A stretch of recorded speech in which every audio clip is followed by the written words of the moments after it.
তোমাকে ছাড়বো না থাকতে, একা তো পারবো না।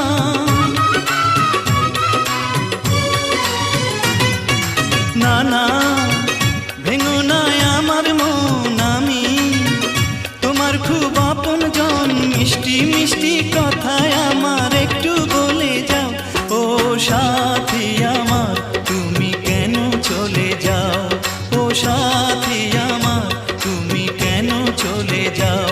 কি দোষ করেছি এ কথা বলে